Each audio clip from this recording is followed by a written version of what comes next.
안녕하십니까. 안녕하세요. 네, 반갑습니다. 교육받은 대로 잘하시는군요. 네. 자, 오늘 이 시간은, 교재 다 받으셨죠? 그죠? 저희 교재가 이제 문제풀이 시리즈 강의가 시작이 되는데, 첫 번째 1단계가 뭐냐면, 지금 다 받으신 교재의 이름, 제목, 뭐죠? 기출문제 풀이부터 시작을 할 거예요. 그죠? 그 다음에 다음 달에는 단원별 문제 풀이를 할 거고요. 그리고 마지막 세 번째 달에는 이제 예상 적중 문제 있죠. 그죠? 이제 그걸 하면서 3개월간의 문제 풀이를 시작하는 첫 번째 시간이 바로 이 시간입니다. 자, 이 자리에 오신 학생들이나 또는 이제 인강을 듣는 학생들은 나름대로 이제 두 가지 케이스가 있다고 생각을 해요. 뭐냐면 이제 최종적으로 이론 정리가 어느 정도 돼서 이제 문제풀이 하면서 마무리를 지어야겠다라는 학생이 있는 반면에 이제 시험 날짜가 이제 스케줄을 잡다 보니까 이론하고 문제풀이를 병행해야 되는 뭐 이런 상황에 있는 학생도 있을 거라는 생각이 듭니다. 그죠? 그렇다면 두 경우의 케이스의 학생이 좀 학습 방법이 좀 달라야 된다라는 걸 먼저 말씀을 드릴게요. 첫 번째 뭐냐면 이론이 어느 정도 된 상태에서 문제를 푼다면 피드백을 굉장히 활발하게 하셔야 됩니다. 제가 이제 문제풀이 하면서 피드백에 대한 이야기를 굉장히 강조를 많이 할 거거든요. 그리고 이제 구체적으로 피드백하는 방법도 수업 시간에 말씀을 드릴 거예요. 그래서 문제풀이 교재 외에 문제풀이 피드백에 대한 교재 노트 있죠? 노트를 한 권씩 준비하셔가지고 피드백을 처음에는 좀 시간 좀 투자를 많이 하시고 그 다음에 노력을 좀 많이 하셔야 될 것 같아요. 아시겠죠? 그리고 두 번째 이론과 그 다음에 이제 문제풀이를 병행하는 학생들은 일단 피드백보다는 필기하는 데에 좀 시간 투자를 많이 하셔야 돼요. 이론 시간에도 필기하셔야 되고 그 다음에 문제풀이 할 때도 제가 틈틈이 필기 내용은 말씀을 드릴 거거든요. 그래서 그거 하시고 복습하시고 이런 데에 좀 초점을 맞춰서 하신 다음에 나중에 문제풀이 다시 한번 인강으로 되돌려 보신다거나 아니면 필기한 내용으로 복습을 하실 때 그때 피드백을 하는 방법을 도입하시는 게 바람직하다. 왜냐하면 피드백이라는 게 좀 어려워요. 처음에 이론이 어느 정도 완성도가 떨어진 학생이 피드백을 하려고 그러면 진짜 있는 대로 다 찾아야 되거든요. 뭐 네이버도 찾아야 되고 다음도 찾아야 되고 강두수 화학교실도 들어와야 되고 막 이렇게 찾다 보면 소모되는 시간이 많아지니까 그 학생들은 피드백보다는 복습에 위주를 두시면 될 거다라는 약간의 차이점이 있다는 거 염두에 두시고 나는 지금 어디에 초점을 맞춰서 해야겠다. 벌써 뭐 잡히시죠, 그죠? 그래서 그 방법대로 이제 스스로 학습계획 세워서 이제 하시면 될 것 같고요.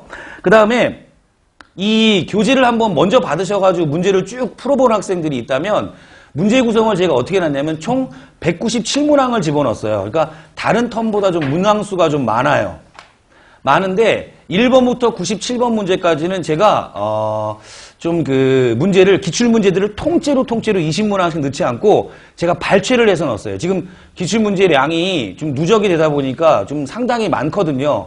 많은데 너무 오래전에 출제가 돼가지고 기출된 문제라서 요즘에 출제 빈도가 빈도가 좀 약해진 부분은 좀 제가 빼고 그죠? 그 다음에 지금 대부분 여기 있는 학생들은 9급 준비하는 학생들이 많을 거예요. 우리 인강 듣는 학생들도 마찬가지고 9급 준비하는 학생들이 많은데 제가 올해 문제들을 쭉 분석해 보니까 어떠냐면 9급 문제 중에서 난이도가 있는 문제들은 7급에서 바로 내려온 문제들이 꽤 많습니다, 여러분. 그래서 제가 이 기출문제를 어떻게 구성했다?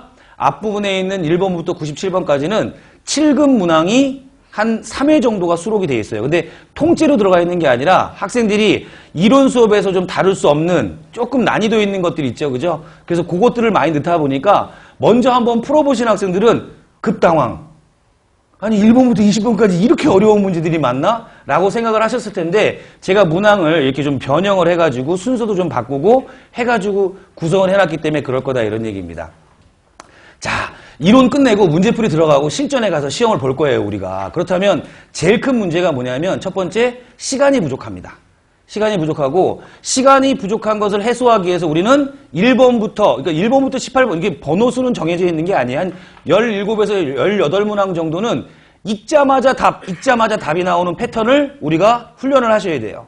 그러려면 웬만한 내용들은 다 외우고 있어야 된다 이런 얘기죠. 그 다음에 이제 당락을 결정하는 문제가 몇 문항이에요? 두세 문항이 나올 거예요. 그죠? 만약에 그의 시험이 지독하게 어려웠다. 그럼 어때요? 한 4문제까지 나올 수는 있어요. 4문제까지. 근데 보통 보면 한 2문제 정도가 나오고요. 그 다음에 조금 난이도 있다 그러면 3문제. 그래서 우리는 한 3문제 정도까지를 잡으려고 이제 그 문제풀이도 듣고 이론도 다시 복습하고 이런 그 시행착오를 막 겪어가고 있는데 그 두세 문제에 해당하는 어려운 문제들이 앞부분에 좀 포진되어 있다는 걸 염두에 두고 피드백 훈련을 좀 앞부분에서 강화하려고 합니다. 아시겠죠? 그래서 피드백을 어떻게 하는지 초반에 딱 연습하고 이제 97번 이후에 가면은 이제 20문항씩 끊어서 들어가 있어요. 그게 5회가 구성이 되어 있는데 그 5회는 우리 지금 말씀드린 대로 18문항 정도는 편안하게 풀 수 있고요. 중간중간에 한두 문제가 이제 우리가 충분히 피드백으로 연습했던 문제들이 툭툭 튀어나옵니다.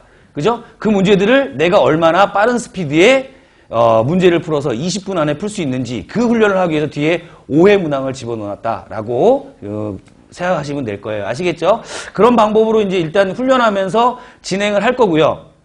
앞부분에 그러니까 20문항을 주어진 시간에 못 푼다고 해가지고 좌절할 필요 있다 없다? 없다 이런 얘기예요. 그죠? 자, 그거 염두에 두고 우리 바로 시간 관계상 바로 들어가도록 하겠습니다. 여러분. 자, 교재를 한번 펴볼게요. 여러분. 자, 1번부터 모조리 다 7급에 나왔던 문제들이에요. 그죠? 그리고 식품위생직하고 이제 환경직에서 화학을 선택해서 시험을 보는데 뭐 문제 난이도가 뭐 이렇게 크게 차이 있진 않아요. 여러분. 차이 있진 않고 만약에 좀 그래도 좀 차이를 두세요라고 말씀드린다면 식품위생직 문제가 조금 쉽습니다. 환경직보다는. 그죠? 조금 쉬운데 그래도 결국은 뭐예요? 두세 문제가 결판을 낸다라는 건 뭐 공통적인 사실입니다. 그죠? 그래서 제가 문제 풀면서 너무 문제가 어렵거나 아니면 그런 문제들은 제가 급수 정확하게 몇 급에서 나온 문제라는 거 말씀드릴 거고 그 다음에 얘는 어떻게 풀어나갈 것인지에 대한 대책 방안도 말씀을 드릴 테니까 나름대로 우선순위를 둬서 난 일단 기본적인 문제 18문제 맞추고 들어갈 거야. 그건 당연한 거죠. 그죠? 그게 먼저 선행돼야 될 것이고 두세 문제는 그 다음 우리가 해결해야 될 문제다라는 거 염두에 두고 갑니다. 1번은 중간 정도의 난이도를 가지고 있는 그런 문제예요. 그죠? 근데 제가 이 문제를 1번에다 넣은 이유는 뭐냐면 화학을 배우면서 처음에 다뤄야 되는 부분이 뭐예요? 물질이죠. 그죠? 물질이고 그다음 물질을 분리냐 분해냐 뭐 이런 것들에 대한 전반적인 그 내용을 좀 이론 수업 때 하지 못했던 걸 좀 디테일하게 하기 위해서 좀 1번 문항으로 좀 집어넣어 놨습니다. 자, 1번 한번 보도록 할게요. 자, 1번. 혼합물로부터 순물질을 자, 동그라미 쳐보세요. 분리입니다.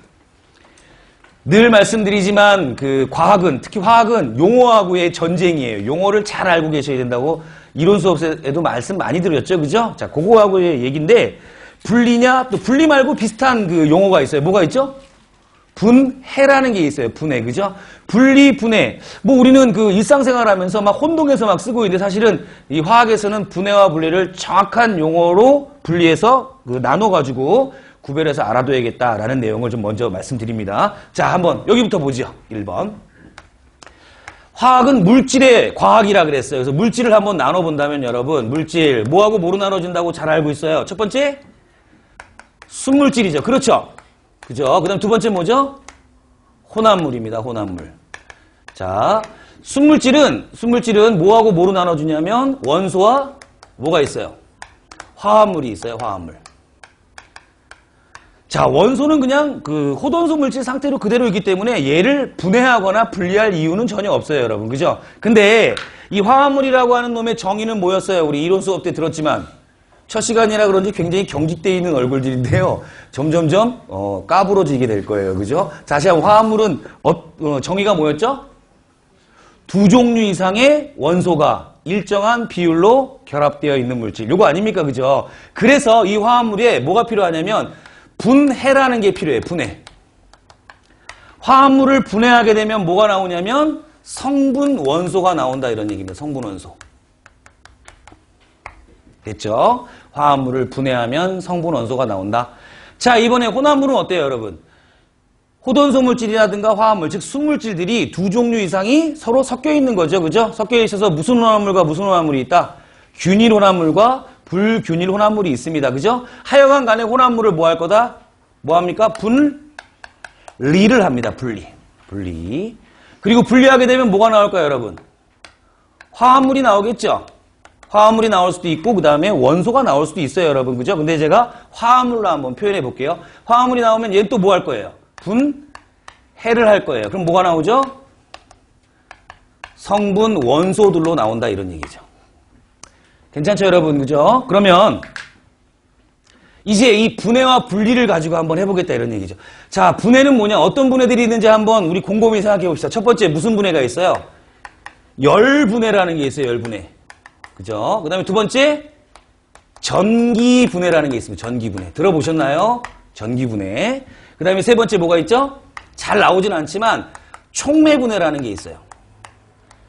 촉매분해. 이런 분해의 방법으로 화합물을 성분 원소로 나눌 수 있다. 즉 분해는 무슨 방법이다? 화학적인 방법이다 라는 거 기억하세요. 화학적 방법. 됐습니까?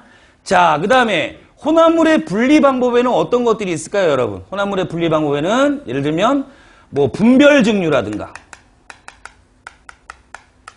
그죠? 그 다음 뭐 재결정 용어들만 일단 필기해 놓으세요. 그리고 과제물이에요, 여러분. 분별 증류 위에다가 찾아오세요. 알겠습니까? 예를 들면 분별 증류는 끓는 점차를 이용해 가지고 끓는 점이 낮은 것부터 먼저 뭐 하는 거예요? 불이 나오는 거예요. 액체 혼합물에 대한 이야기죠. 간단하게 찾아가지고 분별 증류, 액체 육체 혼합물의 끓는 점차 뭐 이렇게 됐죠?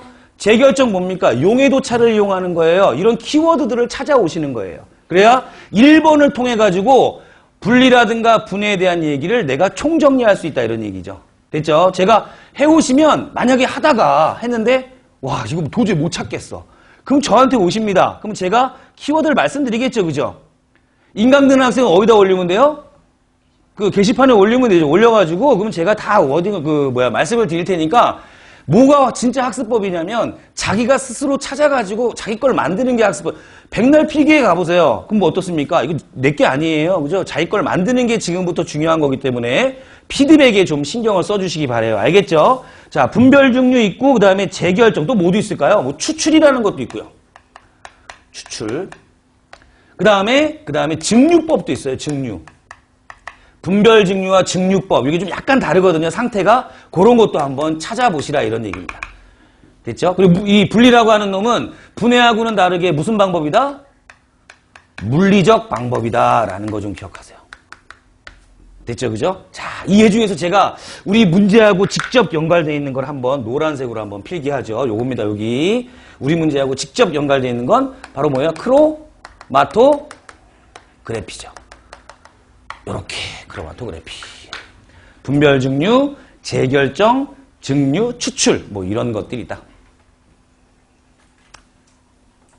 됐습니까? 자, 그럼 이제 문제 한번 볼게요.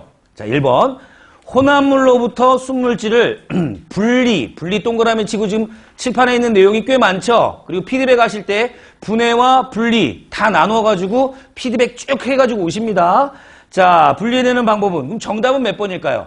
정답은 3번 크로마토그래피예요. 그러면 1번, 2번, 4번이 문제인데 선생님, 질량분광, 적외선 분광, 액선 회전은 뭡니까? 여러분, 이런 분광법이라는 걸 따로 한번 정리해 봅시다. 이 분광법에는요, 액선 분광법, 그 다음에 뭐 있어요? 자외선 분광법, 여러 가지 전자기파를 이용해가지고 분광을 해가지고 뭘 구해내는 거냐면 얘는 조성이에요, 조성. 그죠? 그 다음에 질량 분석을 합니다. 분광법은 분리나 분해하는 것이 아니라 단지 그 안에 무엇이 있다라는 걸 조사하거나 아니면 그 안에 들어있는 원소들이 질량비가 몇 대 몇이다. 질량이 어느 정도 포함되어 있다. 이런 걸 알아내는 게 바로 분광법에 대한 이야기예요. 됐습니까? 그러면 우리 거기에 질량 분광도 있고 적외선 분광 같은 패턴으로 우리가 이해하면 되겠죠. 그죠? 그럼 보기 선택지 몇 번이 나와요? 4번이 남죠. 4번은 뭐라고 되어 있어요? 그렇죠. 액선 회절이라고 되어 있는데요. 액선 회절은 뭐 하는 거냐면 얘는 구조를 파악하는 겁니다. 구조 파악할 때 액선 회절이 사용된다라고 이렇게 나누어서 용어들을 정리를 깔끔하게 해줄 필요가 있다 이런 얘기죠. 그죠? 자, 문제 1번에 정답을 3번 찾는 거는 그닥 중요한 게 아니에요. 얘는 어때요? 이 용어를 보니까 1번, 2번은 어때요? 동시 탈락이죠? 정답이 두 개 될 수는 없으니까 분광-분광법. 어때요? 이거 뭐, 어떻게도 문제 맞출 수 있냐면, 질량분광, 그 다음에 적외선분광. 어때요? 같은 분광법이니까 아무것도 몰라도, 이건 좀 다르다. 답이 두 개 될 수는 없으니까 1, 2번은 동시 탈락. 됐죠? 그 다음에 3번, 4번인데, 3번은 어디서, 초등 때부터 들어본 것 같아요.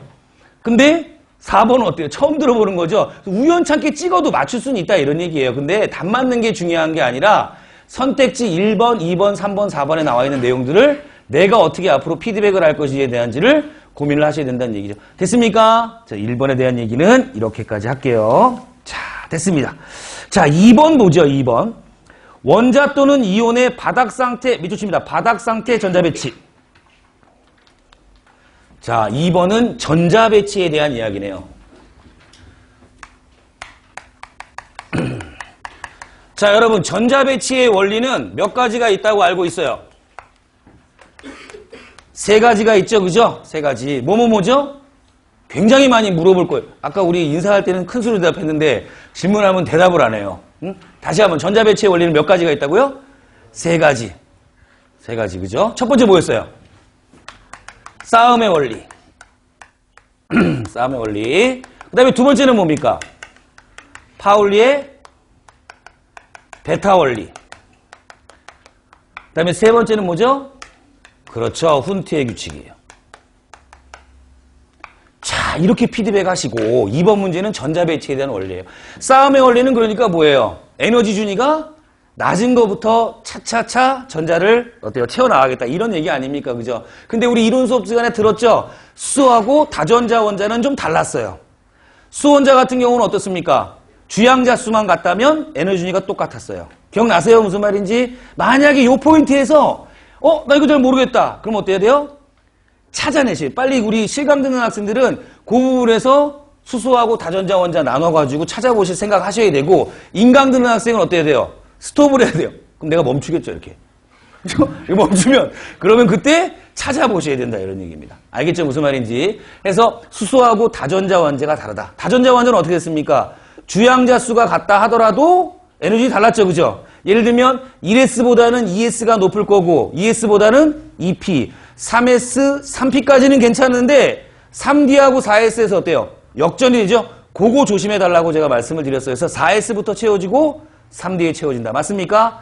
자, 그 다음에 파울리 베타 원리는 뭐예요? 오비탈 하나에는 스핀 방향이 반대인 전자가 최대 몇 개? 2개까지 채워진다라는 거고, 파울리 베타 원리의 원론적인 정의가 뭐였습니까? 양자수가 몇 개가 있었어요? 4개가 있었죠, 그죠? 주양자수가 있고 또 부양자수가 있고 자기양자수, 스핀양자수가 있는데 이 4개의 양자수가 모두 같은 전자는 있다 없다? 없다. 이게 파울리 베타 원리의 원론적 정의라고 제가 이론 시간에 말씀을 드렸어요, 그죠? 자, 이 부분에서도 기억이 안 나면 뒤에 문제가 나와 있긴 있어요. 이 문제가 그대로 기출문제로 나와 있거든요. 그죠? 그거 한번 보면서 다시 한번 확인할 텐데 일단 여기서 꼭 체크 바래요. 알겠죠? 다시 한번 피드백. 파울리의 베타 원리를 원론적인 정의를 찾아보면 조금 전에 제가 한 워딩이 나오고 이론 강의 때 제가 다 필기를 해드렸어요. 그거 찾아가지고 피드백 하십니다. 됐죠? 자, 훈트의 규칙할 때 제가 대표적인 예로 들어드렸던 게 뭐였어요? 질소였죠, 질소. 그죠? 질소. 한번 갑니다. 질소는 원자 번호가 몇 번이에요? 7번. 그렇다면 7개의 전자를 채워나갈 텐데 싸움의 원리에 의해서 1S에 2, 2S에 2, 2P에 3 이렇게 들어갈 거다 이런 얘기입니다. 됐죠? 파울리의 베타 원리에 의해서 오비탈 하나에는 최대 2개, 최대 2개. P 오비탈은 몇 개 있죠? 3개가 있는데 이 3개의 에너지 준위가 똑같은 오비탈의 전자가 채워질 때 가능한 한 무슨 전자? 홀 전자를 많이 만드는 방향으로 전자가 채워진다. 이게 바로 훈트의 규칙이었다 이런 얘기입니다. 됐죠? 이게 기본적인 전자 배치의 원리인데 여기다가 자, 지금 2번 문제에 적용되는 그 얘기는 뭐냐면 4S와 3D가 있어요. 그죠? 아까도 얘기했지만 4S부터 채워진다, 3D부터 채워진다. 4S부터 채워진다 그랬죠? 그죠? 채우고 자, 채웠어요. 채우면 이게 뭐가 돼요? 중성 원자의 바닥 상태의 전자 배치가 되겠죠. 그죠? 근데 여기서 이제 전자를 잃거나 얻을 거야. 주로 3D에 들어가는 원자들은 바로 뭡니까? 3D, D 오비탈에 들어가는 놈들은 전위 원소들이에요. 그죠? 전이 원소들은 금속이에요, 비금속이에요? 시간이 멈춘 듯 했어요, 지금. 다시 한번. 전이 원소는 금속이에요, 비금속이에요? 금속이죠? 그래서 전이금속이라고 얘기한다 그랬잖아요. 그죠? 오늘 오신 학생들의 수준이 굉장하기 때문에 제가 깜짝 놀라겠어요. 그래서 여기를 한번 봅니다. 자, 여기 이제 전이원소가 이 부분에 들어가지 않습니까? 그죠? 전이원소가 D오비탈이나 F오비탈의 전자가 막 채워지는 건데, 이 원소들을 우리가 모두 뭐라 그러냐면 금속원소예요. 금속원소. 그래서 전이금속이라고 얘기합니다. 제가 왜 이야기를 끄집어내냐면, 자, 주기율표 이론 수업 시간에 들었죠? 그죠? 아래쪽 왼쪽으로 가면 갈수록 무슨 성이 증가한다? 금속성. 금속성이 증가한다는 얘기는 전자를 잃기 쉽다, 얻기 쉽다. 잃기 쉽다. 양이온 된다, 음이온 된다. 양이온 되기 쉽다 그랬죠, 그죠? 그러니까 이 얘네들도 다 뭐예요? 양이온 되기 쉬운 놈들이에요. 그러면 전자를 잃어야겠어요, 얻어야겠어요? 잃어야겠죠? 4S부터 전자가 채워지고 그 다음에 3D 채워진 다음에 이제 양이온이 되려고 하니까 전자를 잃어야 돼요, 얻어야 돼요? 잃어야 되죠, 그죠? 잃을 때도 어디부터 떨어져 나가야 돼요? 4S부터 전자가 떨어져 나가야 돼요. 이게 2번 문제의 키워드다, 이런 이야기입니다. 2번 문제의 키워드. 됐습니까? 무슨 말인지? 자, 그리고 나서 1번, 2번, 3번, 4번의 보기 선택지를 한번 봅시다. 자, 1번에 아연이에요. 원자번호 30번이죠. 그죠? 그러니까 얘는 어떻게 돼요? 1s2, 2s2, 2p6 여기까지 10개고요. 3s2, 3p6 한 다음에 3d에 채워진 게 아니라 4s부터 채워졌죠. 여기까지 20개죠. 그리고 3d10, 30개 맞습니까? 자, 1번에 바닥 상태의 전자 배치 딱 맞네요. 자, 2번 볼게요. 구리. 구리는 어때요? 4s1, 3d, 10이 아니라 뭡니까? 어디부터 채워지죠? 어떻게 채워지죠? 2번은 4s 구리 맞죠? 그죠? 자, 구리는 봅니다. 구리는 제가 예외로 적어드렸던 건데. 자, 여기 볼게요. 구리 별표하세요. 2번에다가. 구리예요. 자, 구리는 29번이니까 어디까지 채워지냐면 1s2 이거 쓰지 말고 우리 교재하고는 좀 다르게 제가 아르곤이라고 딱 적을게요. 아르곤이라고 적으면 몇 번까지는 전자가 채워진 거예요. 18개까지 18번까지 전자가 채워진 거예요. 그 다음에 이제 어디에 채워지면 돼요? 4s2 채워지고 3d 어떻게 채워져야 됩니까? 원래 9이 돼야지만 이게 맞는 것처럼 보인다 그랬죠? 그죠? 근데 제가 이거 프린트 수업하면서 구리하고 또 누구는 크로뮴은 별표를 했어요. 24번하고 29번. 기억나십니까? 무슨 말인지? 그래서 얘가 출제가 잘 된다고도 얘기했죠. 그죠? 그러면서 얘는 이렇게 채워지는 게 아니라 D오비탈에 나머지는 모두 짝진 전자인데 하나가 뭐예요? 홀전자로 있는 것보다 에너지 진위가 똑같은 5개의 오비탈이 모두 짝진 전자로 균형을 이루는 것이 더 상대적으로 안정하다 해서 어떻게 표현했냐면 10개 그 다음에 하나 이렇게 표현했다 이런 얘기입니다. 맞습니까? 무슨 말인지? 이렇게 됐고요. 그러면 자 3번에 나오는 CU29번의 플러스 양이온 일가양이온 됐으니까 전자 하나 떨어져 나가겠죠. 그죠? 그러면 이 상태에서 전자가 하나 떨어져 나가야 되니까 어떻게 구성이 돼요? 아르곤의 전자 배치와 그 다음에 아까 4s부터 채워주고 어디서부터 떨어져 나간다? 4s부터 떨어져 나간다 그랬죠? 그럼 요게 떨어져 나가야겠다 이런 얘기입니다. 됐어요? 그러면 4s가 통째로 없어지면서 뭐만 남는다? 3d 10이 남아야겠다 이런 얘기예요. 괜찮아요? 무슨 말인지? 정답은 몇 번이 된다? 3번이 될 거예요. 3번. 괜찮죠? 자, 요거 좀 어려워요, 여러분. 자, 2번 별표 하시고 정답은 3번이다. 4번은 어때요? 1번하고 4번은 매치시키면 되죠. 그죠? 1번이 바닥 상태의 아연 중성 원자의 전자 배치라면 아연 이가양이온은 어디서부터 떨어지면 돼요? 4s부터 떨어지면 되니까 어때요? 아르곤 그 다음에 3d10 괜찮죠? 그죠? 그래서 정답은 3번 찾습니다. 자, 역시 이제 구리하고 크로뮴이 나올 거예요. 자, 우리 피드백 할 때 구리하고 크로뮴에 대해서 한번 해갖고 옵니다. 그죠? 옆에다 써보세요, 여러분. 크로뮴 원자번호 몇 번입니까?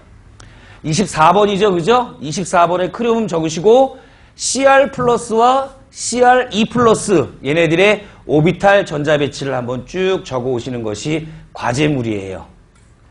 알겠습니까? 그리고 다음 시간 초입에, 그러니까 다음 주죠, 그죠? 다음 주에 그거 정답을 한번 얘기하면서 시작을 하도록 할게요. 괜찮죠? 네, 좋습니다. 자, 그 다음에 3번 문제로 갑니다. 자, 3번 문제를 한번 먼저 읽어보겠습니다. 다음 설명 중 옳은 것을 모두 고르세요 라고 해놓고 보기 내용들을 쭉 보니까 뭐가 나와요? 이온화 에너지, 그 다음에 전자친화도 막 이런 얘기 나오죠. 그죠? 이온화 에너지와 전자친화도가 나오는 그 소단원이 뭡니까, 여러분?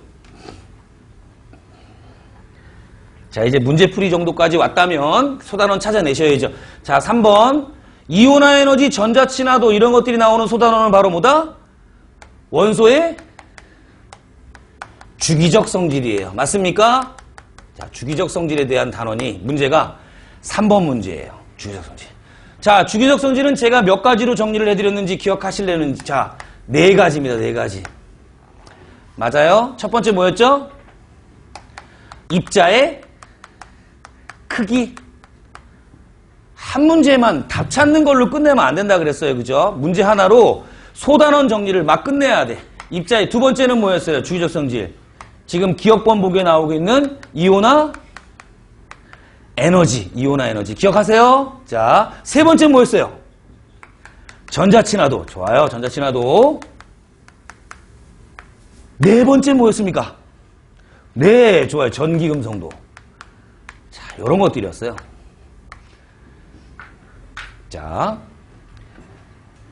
어때요, 여러분? 이론 수업할 때는 저거 가지고 와서 입자의 크기 뽑아갖고 와가지고 같은 족에서 같은 주기에서 비교하고 양이온, 음이온 막 비교하고 막 그랬죠, 그죠? 그러면서 핵전화량 때문에 생긴다, 유효핵전하다, 전자껍질이다 막 이런 얘기 막 제가 열거했잖아요, 그죠?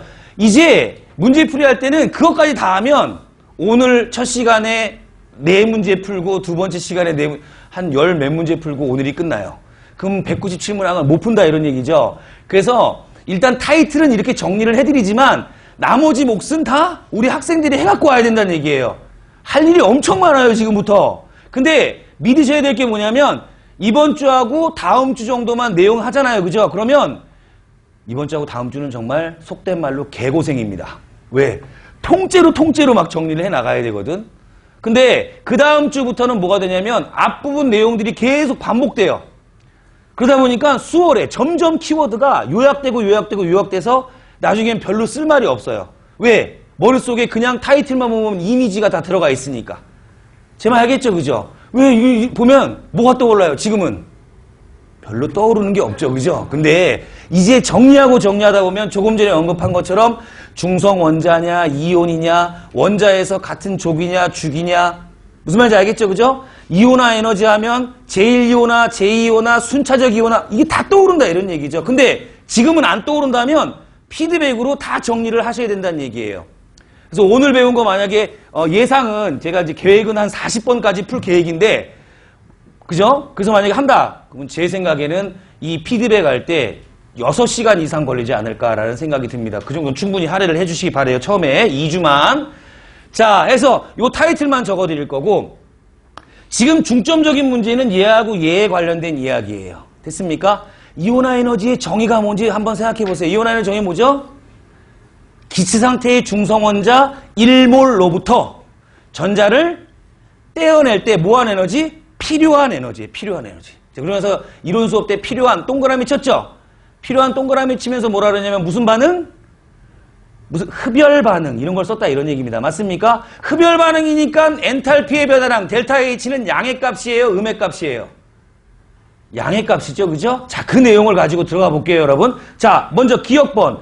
원자의 이온화 에너지는 항상 양의 값을 갖는다. 어때요?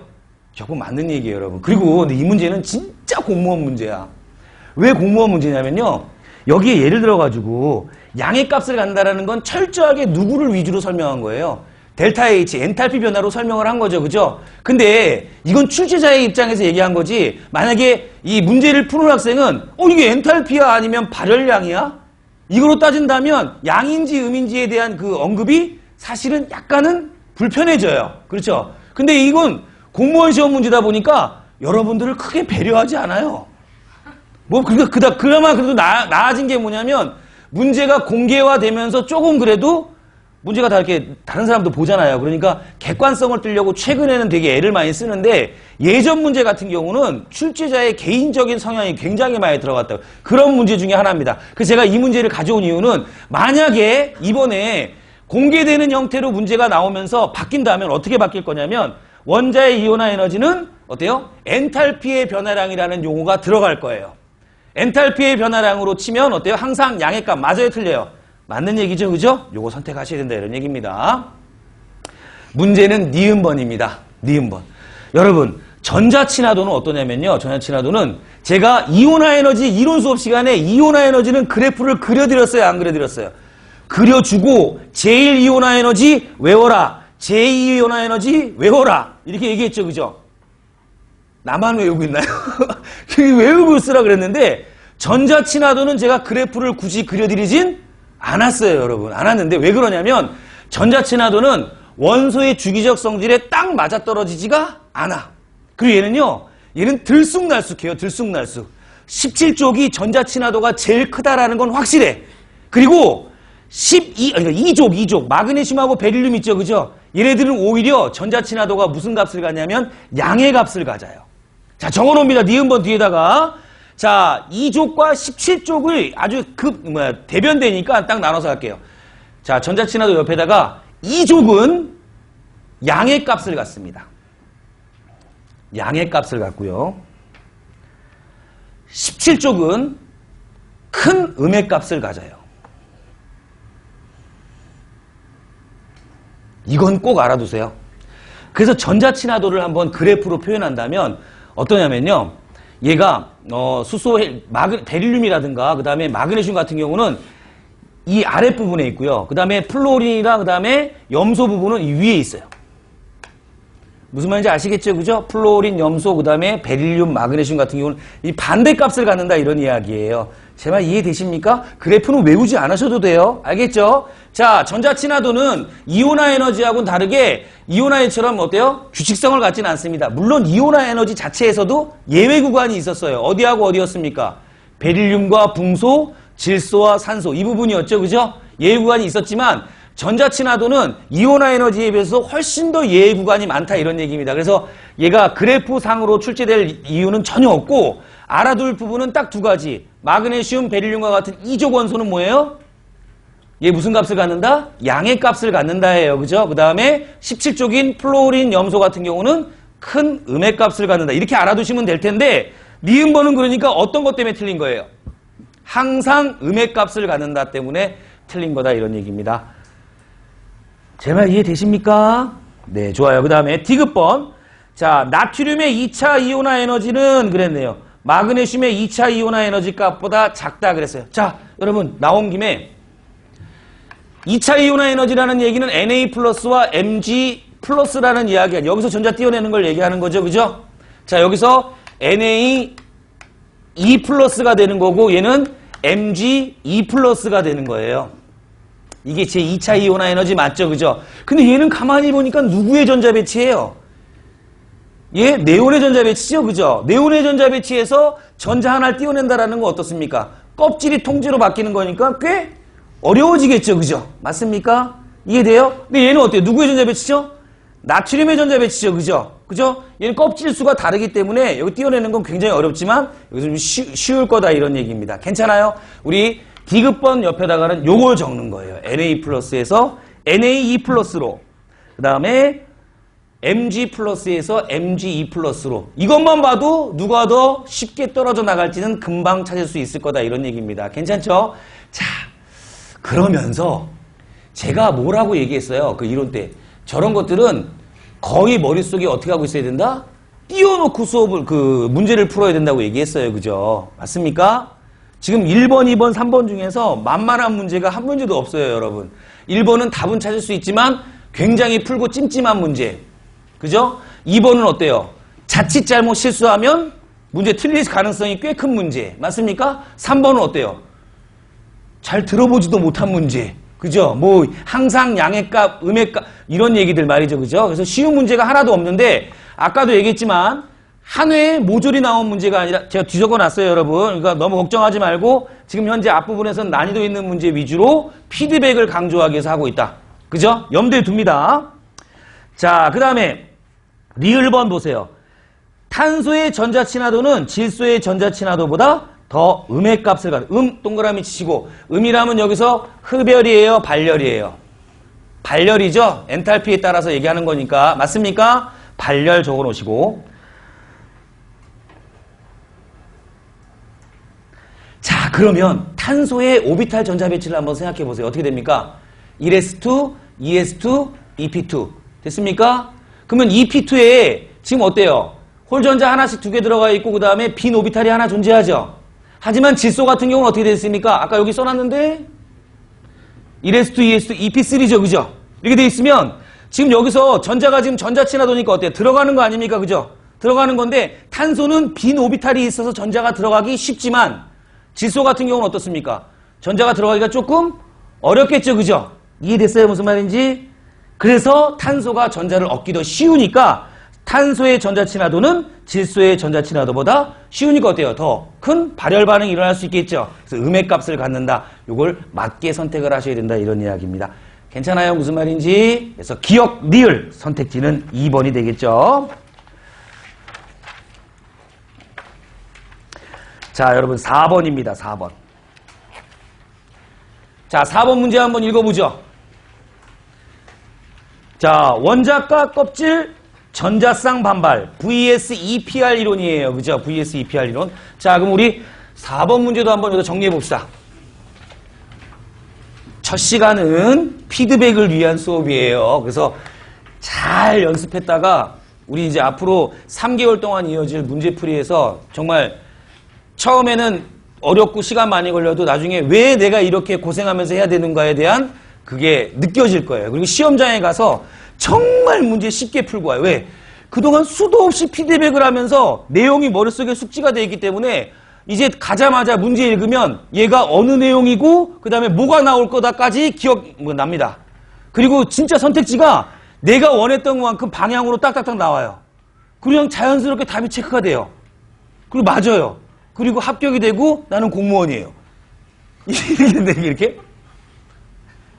표정들이 왜 그렇습니까? 진짜라니까? 그렇게 되기 때문에 지금 피드백을 진짜 열심히 해놓으셔야 돼. 4번 하니까 딱 떠오르는 게 뭐예요? vs EPR 이론. 이거네요. 그죠? 전자쌍 반발 이론 이론이에요. 자, 그러면 우리는 뭐 배웠냐? 중심 원자의 전자쌍을 가지고 구분을 했어요. 그죠? 몇 쌍 있었어요. 첫 번째, 2쌍이 있었죠. 그죠? 그 다음에 3쌍이 있어. 그 다음에 4쌍. 모두 있었습니까? 심지어 5쌍도 배웠고 그 다음에 6쌍도 배웠어요. 그래요? 안 그래요? 그죠? 근데 여기서부터는 조금 난이도가 좀 있다 해서 먼저 배울 때는 이 3개를 위주로 배웠고 그 다음에 제가 나머지 5, 6쌍은 따로 좀 다뤄줬던 기억이 나네요. 맞습니까?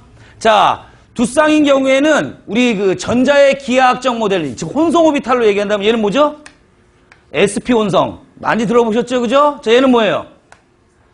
sp2 혼성. 얘는 sp3. 얘는요? sp3d. 얘는요? sp3d2. 예전에는 d를 앞에다 쓰기도 했어요. dsp3. 얘는 d2sp3라고 썼어요. 그래서 그 출제자가 이 d가 앞으로 나와도 어때요? 그냥 우리가 알고 있는 연습했던 이거다라고 생각하시면 된다 이런 얘기입니다. 괜찮죠? 자, 2쌍 하면 얘 무슨 모양일까요? 분자 모양이. 직선형. 얘는 뭐죠? 평면 삼각형. 맞습니까? 그 다음에 얘는요? 얘는 우리 교재에도 많이 나와 있죠? 4쌍이긴 하지만 한 쌍은 비공유, 3쌍이 공유. 2쌍이 비공유, 2쌍이 비공유. 나올 수 있죠? 그죠? 그래서 얘는 사면체, 삼각뿔, 구분형. 이렇게 나눠서 공부했습니다. 그죠? 5쌍일 때는 뭐 나왔어요? 삼각쌍뿔. 나왔죠? 그죠? 그 다음에 6쌍일 때는 정팔면체. 정팔면 이런 거. 이렇게 구분이 된다. 기본적인 이런 내용들을 좀 정리를 하셔야 돼요. 자, 과제물 나갈게요. 여러분 저거 제가 이론 수업 때 뭐 했습니까? 프린트 한 장으로 딱 나누어진 거 생각나세요? 자, 그리고 물론 문제풀이만 듣는 학생이 있기 때문에 제가 요거를 어디죠? 다음 카페에다가 탑재를 해놓겠습니다. 알겠죠? 그죠? 그걸 딱 올려놓으면 그 출력하면요 요 얘기들이 쭉 나와요. 하지만 빈칸이 어마어마하게 많죠. 그죠? 그래서 그 예를 한번 찾아가지고 다 한번 써보세요. 어렵진 않습니다, 여러분. 알겠죠? 그죠? 자, 이제 그러면 교재 한번 들어가죠. 자, 1번 문제예요. NCl3. 여러분, 이런 문제 풀 때 어떻게 하면 돼요? NCl3를 우리가 알고 있는 친숙한 걸로 한번 바꿔보세요. 뭐죠? NH3예요. NH3. 자, 이렇게 바꾸는 겁니다. NH3. NH3는 이게 무슨 모양이라고 우리는 딸딸딸 외우고 있어요. 삼각뿔 모양이죠. 삼각뿔 모양. 삼각뿔 모양이고 중심 원자의 전자쌍이 4쌍이에요. 물론 비공유가 1쌍이고 공유가 3쌍이긴 하죠. 그죠? 하지만 중심 원자의 전자쌍이 4쌍이라는 전제 조건이 나오면 얘는 무조건 혼성 오비탈이 뭐다? sp3 혼성 오비탈이에요. 이해됐습니까? 그래서 얘는 삼각뿔이면서 sp3 혼성이구나. 옆에다 다 적어놓으세요. 자, 2번에 ASH3. 이 AS는 어디에 있는 거예요, 여러분? 인 밑에 있는 거죠, 인 밑에. 인 위에는 누가 있습니까? 질소가 있는 거죠, 그죠? 얘는 NH3랑 또 똑같은 거예요. 그죠? 기억나십니까? 무슨 말인지? 역시 뭐예요? 삼각뿔 모양이다, 이러니. 이렇게 공무원 시험은 AS 우리 주기율표 공부할 때 했어요, 안 했어요? 했죠, 그죠? 비소하면서 뭐라 그랬어, 제가? 맹독성 물질이다, 이렇게 말씀을 드리면서 질소, 인, 비소를 이렇게 적어드렸다, 이런 얘기입니다. 맞습니까? 자, 그거 염두에 두고. 자, 그 다음에 3번. H3O+. 얘 이름이 뭡니까? 하이드로늄 이온이죠, 그죠? 하이드로늄 이온. 여기에는 무슨 결합이 있죠? 배위결합이 들어있어요. 기억나세요, 배위결합? 배위결합이 있다면 H2O와 H+가 결합을 한 걸 텐데 H2O는 비공유 전자쌍을 공급한 거니까 루이스 뭐로 작용하는 거죠? 자, 천천히 할게요, 여러분. 왜냐면 지금 구조하다가 갑자기 루이스 뭐 나오니까 어때요? 급 당황하는 거죠, 그죠? 자, 보세요. H3O+. 얘는 우리 요 문제에 적용됐을 는 어때요, 얘가? 배위결합을 가지고 있고, 그 다음에 얘 삼각뿔 모양이라는 건 알고 있죠? 여기까지 됐습니까? 근데 얘가 만들어지기 전에 어땠냐면 H2O에다가 플러스 H+가 결합을 해서 얘가 되는 거예요. 그렇죠? 근데 H2O의 산소에는 뭘 가지고 있어요? 비공유 전자쌍을 가지고 있죠? 그 비공유 전자쌍 한 쌍이 H+를 그대로 받아들이면서 얘가 되는 거다, 이런 얘기입니다. 감 잡으셨습니까? 그럼 얘는 지금 어때요? H+에게 비공유 전자쌍을 공급했죠? 그럼 얘는 루이스 뭐가 되는 거야? 이게 아까 질문이었죠. 그죠? 지금 시간이 거꾸로 돌아간 거야. 이게 지금 비공유전자를 공급한다는데 얘는 뭐라고요? 루이스 염기가 되는 거예요. 염기. 자, 여러분, 루이스 염기. 내 말이 거기다 필기하는 게 중요한 게 아니라 제가 루이스 염기, 루이스 산점기 할 때 제가 뭐 기억하라 그랬어요? 헷갈리니까 NH3만 기억하라 그랬어요. NH3. NH3는 누가 봐도 뭐예요? 염기죠. 걔는 루이스로 작용하든 브랜스테드로 오리건 무조건 염기라고. 맞습니까? 그게 바뀌진 않을 거 아니야. 아니, 여기서는 암모니아가 염기였다가 여기서는 산. 이러진 않을 거 아닙니까? NH3는 무조건 염기죠? 근데 NH3에는 우리는 구조까지 잘 알고 있어. NH3는 무슨 전자쌍을 가지고 있어요? 비공유 전자쌍을 가지고 있잖아요. 그죠? 그 비공유 전자쌍을 가지고 있으면서 남한테 줄 수 있는 놈을 뭐라 그런다? 염기라고 한다. 라고 제가 딱 꼬집어가지고 얘는 기억해 놓으라 그랬죠. 그죠? 그래서 그 얘기를 그대로 가져온 거야. 자, 비공유 전자쌍을 가지고 있는 얘는 얘한테 공급해 줄 수 있지 않습니까? 그죠? 그럼 얘는 루이스 염기. 잊어버리지 마세요. 이런 키워드들이 모여가지고 나중에 문제 풀 때 그냥 톡톡톡 체크하면서 정답 찾아갈 수 있는 게 생긴다, 이런 얘기죠. 괜찮죠? 자, 이렇게 1번, 2번, 3번을 보니까 모두 뭐다? 삼각뿔 구조를 가지고 있네요. 그죠? 삼각뿔 구조. 자, 그리고 삼각뿔 구조를 제가 하나로 그려드릴 거예요, 여러분. 어디 있는 거예요? 요 중에서. 자, N. 이렇게 원자과 연자가 5개 아닙니까? 15족이니까, 그죠? 그래서 1번, Cl, Cl, Cl이 붙어 있는 거예요. 물론, 여기에 모두 이렇게 되어 있는 거죠. 그죠? 이게 이제 NCl3, 그 다음에 ASH3 들어가겠죠. 그죠? 그 다음에 OH3 이렇게 들어갈 거예요. 그래서 모두 삼각뿔 구조인데, 지금 보기 4번에 나와 있는 뭡니까? 뭐가 나와 있어요? ClF3가 나와 있죠. 그죠? 이 ClF3는 어떻게 생겼냐? 이렇게 생겼어요. Cl 어떻게 그렸습니까? 아, 이렇게 한번 그려보죠. 얘가 이런 하나, 둘, 세 개의 홀전자를 가지고 있고 위에 전자쌍, 아래에 전자쌍. 즉 sp3D의 구조를 가지고 있다 이런 얘기입니다. 됐죠? 그래놓고 우리 ClF죠, F? F는 어떻게 붙느냐? 여기에 F가 붙고 그 다음에 여기에 F가 붙고 여기에 F가 붙는. 즉 이 FFF는 평면 삼각형 구조를 이루면서 위에 비공전자쌍 두 쌍이 뭐 있는? 두 쌍이 이렇게 존재하고 있는 sp3D의 구조를 갖는다 이런 얘기입니다. 아시겠어요? 무슨 말인지? 그러니까 얘하고 얘는 분명히 어때요? VS, EPR 이루면서 다르죠? 이렇게? 그죠? 요걸 찾아내 달라는 얘기. 좀 어렵죠, 여러분? 자, 그러면 4번을 쉽게 찾을 수 있는 방법에 대해서 한번 생각해 보죠. 뭐냐면, 자, 봅니다. NCl3에서 중심 원자가 N 몇 족이에요? 15족이죠, 15족. 맞습니까? 그리고 AsH3에서 AS가 몇 족이에요? 15족. 그 다음에 H3O에서 O는 16족이지만 O 플러스 있죠, O 플러스. O 플러스는 몇 족이에요? 16족이에요. 16족에서 전자 하나 잃었으니까 원자가 5개의 역할을 하는 거예요. 알겠어요? 무슨 말인지? 하지만 ClF3는 모두 뭐예요? 17족 원소로 구성되어 있죠. 그렇다는 얘기는 얘는 분명히 이것까지는 모르지만 얘는 분명히 다른 전자 배치를 가지고 있을 거다. 이렇게 예측하시라고요. 알겠죠? 다시 한번 갑니다. 자, 1번에 NCl3에서 중심 원자 N 찾을 수 있죠? 몇 족? 15족. ASH3에서 AS 몇 족? 15족. 그 다음에 H3O에서 O 플러스 보이죠? O는 16족이지만 O 플러스는 어때요? 전자를 하나 잃은 거니까 어떤 원자의 역할을 하는 거예요? 15족의 역할을 한다 이런 얘기예요. 알겠습니까? 무슨 말인지? 해서 그 구조가 같을 거다. 이렇게 예상해도 문제는 풀 수 있어요.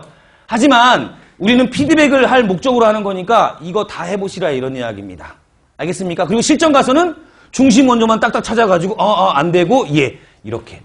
됐죠? 지금은 문제풀이 3개월 중에서 기출문제를 왜 맨 앞에다 놔뒀냐면 기출문제는 완전히 분석을 해야 되기 때문에 피드백이 굉장히 중요해요. 그리고 나중에 3개월째 되는 뭡니까? 우리 예상 적중 문제는요. 계속 문제 풀면서 1분에 한 문제씩 풀 수 있는지를 테스트할 거라고요. 계속.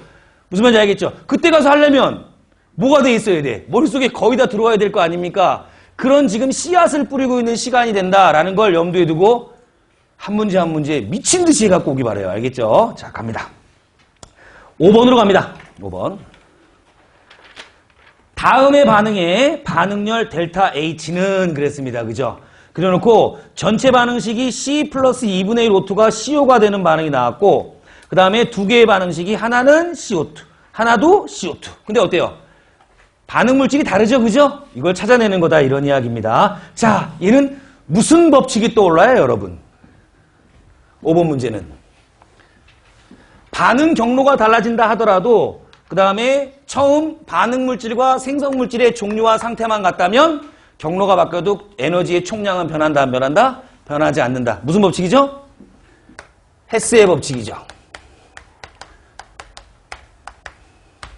자, 5번은 또 헤스의 법칙을 정리해가지고 와달라 이런 얘기입니다.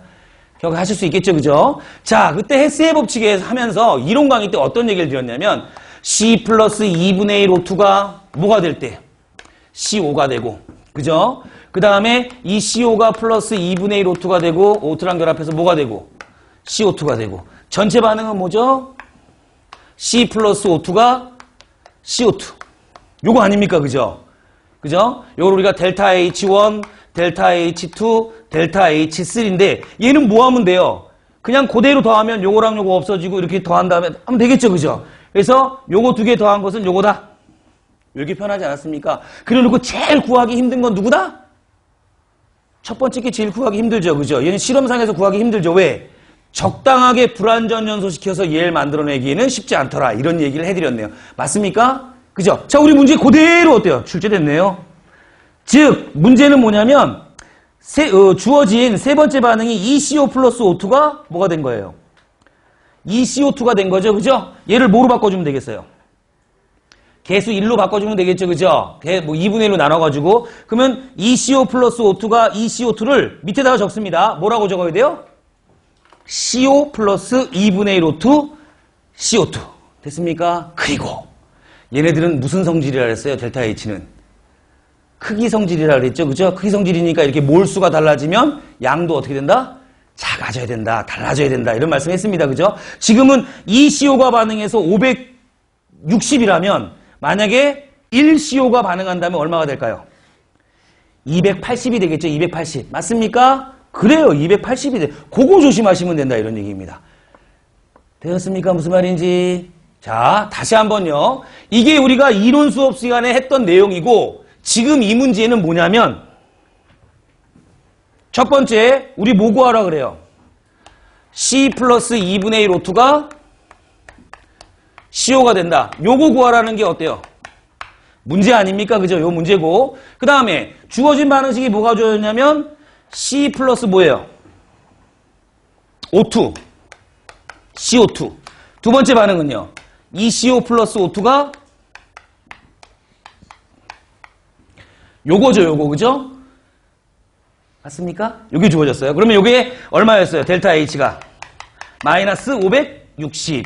여긴 델타 H가 얼마죠? 390 마이너스 390.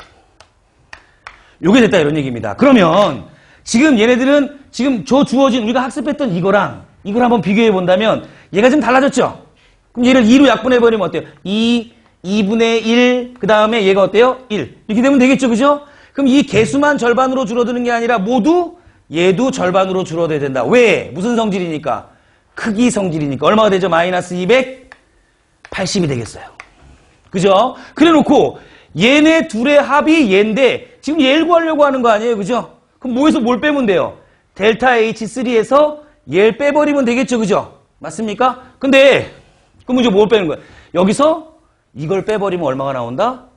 마이너스 390, 마이너스 280이니까 마이너스 110. 요게 나올 거다 이런 얘기예요. 알겠습니까? 가능해요? 무슨 말인지? 자, 여러분 이 문제 나오면 절대로 공식 같은 걸로 하지 마세요. 하지 마시고 자기 눈으로 직접 확인하면서 소거할 거 소거하고 이거 뒤집으면 부호 바꿔줘서 나중에 결과적으로 더해서 얘가 나오는지 꼭 봐야 돼요. 알겠죠? 그게 검산까지 하는 가장 빠른 방법이에요. 괜히 델타 H1 플러스 델타 H2 델타 H3 해놓고 델타 H1은 이거 넘기면 델타 H3 마이너스 델타 H2 이렇게 놓잖아요. 그죠? 놓으면 이 주어진 숫자 집어넣을 때 반드시 실수하게 돼 있어요. 그러니까 반응식 옆에다 펼쳐놓고 진짜 없어지는지 어차피 한 문제밖에 안 나오고 그 한 문제는 1분이 조금 넘는다고 하더라도 계산 문제 나서 맞히면 돼요. 근데 그거에 욕심내가지고 눈으로 풀다가 얘는 꼭 실수할 가능성이 많은 문제다 이런 얘기입니다.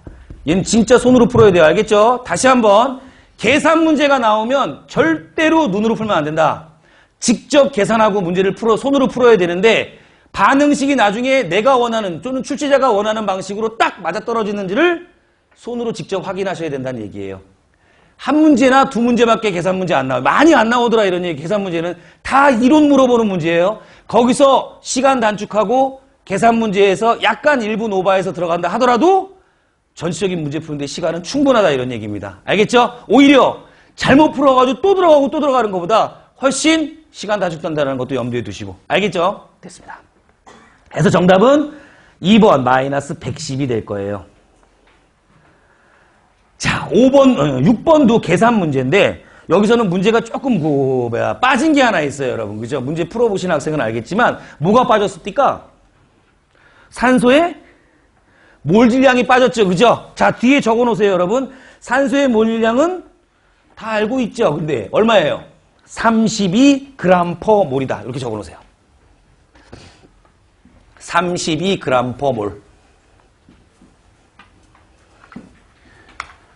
6번 O2의 몰질량은 32g/몰이다. 요걸 하나 적어놓고 시작을 하도록 하겠습니다.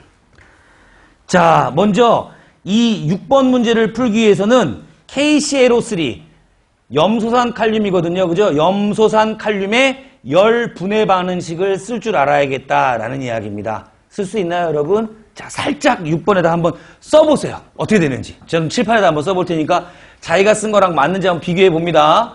자,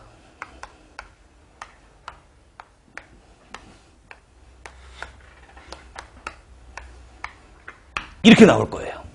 2KClO3 화살표 뭡니까? 2KCl 플러스 3O2. 이게 나오겠죠, 그죠?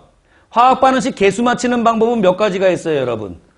세 가지가 있죠. 첫 번째 어림법, 두 번째 미정계수법, 세 번째 산화수법 이런 것들이 있는데 우리 뭐 문제 나올 때마다 얘는 산화수법에 이렇게 하지 않죠, 그죠? 그냥 직감적으로 쭉쭉 문제 풀어나가야 돼. 왜? 우린 지금 이제 진짜 가서 시험 봐야 되니까. 그죠? 이렇게 한 다음에 개수비는 무슨 비예요?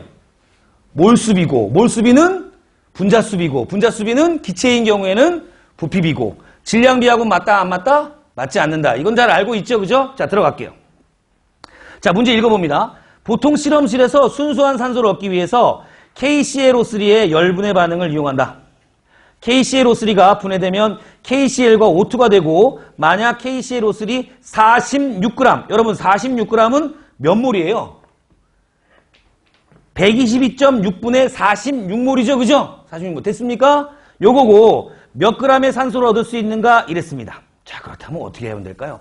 지금 KClO3가 개수가 2고 산소가 3이에요. 지금 몇 대 몇으로 반응한다? 2대 3으로 반응한다라는 이야기죠, 그죠? 얘 2몰 들어가면 3몰 나온다라는 얘기 아닙니까? 근데 몇 몰 집어넣을 거예요, 여러분?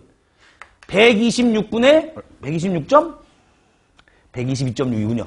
122.6분의 얼마? 46. 이만큼 들어간다라는 이야기예요. 그쵸? 그래 놓고 몇 몰이 나온다?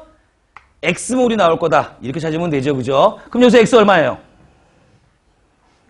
X 얼마 나오죠? 얼마예요, 여러분? 17점 얼마 나와요? 자, 그럼 이렇게 합시다. 계산을 한꺼번에 합시다. 제가 계산을 안 해봤네. 이거 곱하면 얼마예요? 곱하면 2x는 얼마? 122.6 곱하기 분의 46 곱하기 얼마죠? 3 이게 되겠죠, 그죠? 그죠? 그럼 이게 뭐 나오는 거예요, x는? 산소의 몰수가 나오는 거예요, 그죠? 근데 여기서 구하라는 건 뭐였어요? 몇 g의 산소를 얻을 수 있는가 이거 나왔죠, 그죠? 그럼 여기다 곱하기 얼마 하면 된다? x 나오는데 x는 그러면 122.6 곱하기 얼마? 2 한 다음에 46 곱하기 3 하면 되죠? 그리고 이제 뭐로 나눠주면 돼요, 얘를? 32로 나눠주면 되겠죠, 그죠? 32로 나눠준다는 얘기는 얘를 32분의 1로 계산하면 된다 이런 얘기입니다. 맞아요? 잘못했죠, 여러분? 그죠? 뭘 곱한다? 32를 곱한다죠? 됐어요? 몰수 나올 거니까 질량 구하려면 분자량을 곱하면 된다 이런 얘기입니다. 됐어요? 그럼 이게 얼마 나온다? 계산하면 18점, 제가 계산해 보니까 009가 나와요. 18.00. 그래서 정답을 몇 번 찾으면 된다? 2번 찾으면 된다 이런 얘기. 사실 얘는 뭐 산수 문제니까 큰 문제는 없죠, 여러분. 자, 어떤 게 중요하냐? 반응식의 개수를 찾을 수 있어야 돼요. 여기까지 한번 가봅시다. 2대 3까지 찾은 거 맞아요? 그러면 2대 3은 122.6분의 46. 요건 누구의 몰수예요? 넣어준 염소산 칼륨의 몰수가 되겠죠, 그죠? 그리고 X로 놨어요. X는 뭐예요? 산소의 몰수가 되겠죠, 그죠? 직접 계산하지 마세요. 곱하고 곱한 다음에 이렇게 만들어냅니다. 맨 마지막에 계산하시면 돼요. 122.6분의 46 곱하기 3이 될 테니까 X, 몰수 찾은 거죠? 몰수 찾은 다음에 뭐 한다? 분자량 곱해주면 뭐가 나오죠? 산소의 질량이 나오는 거예요. 또 질문해요. 16 곱하는 거 아닙니까? 16 곱해요? 아니죠, 그죠? 16은 뭐예요? 산소의 원자량이니까 지금 구한 건 O2의 분자의 몰수를 이용해서 한 거기 때문에 여기다 뭘 곱한다? 32를 곱하는 거 잊지 말아달라 이런 얘기입니다. 그죠? 이거 계산 다 하면 18.009. 괜찮습니까? 무슨 말인지? 정답은 3번, 2번 찾는 건데 이러한 계산 문제는 한 문제 아니면 두 문제 많이 안 나오니까 조금 시간이 1분 넘어도 크게 신경 쓸 필요는 없다. 이런 얘기입니다. 그죠? 그리고 기출문제 앞부분에는 어때요? 어려운 문제 막 집어넣어놨어요. 그죠? 오늘 1시간 풀었는데 어때요? 어렵죠, 여러분? 그죠? 근데 너무 걱정하지 말고 뒤에 가면 차근차근 정리할 수 있으니까 잠깐 쉬었다가 우리 7번부터 한번 시작해 보도록 할게요. 잠깐 쉬었다 합시다.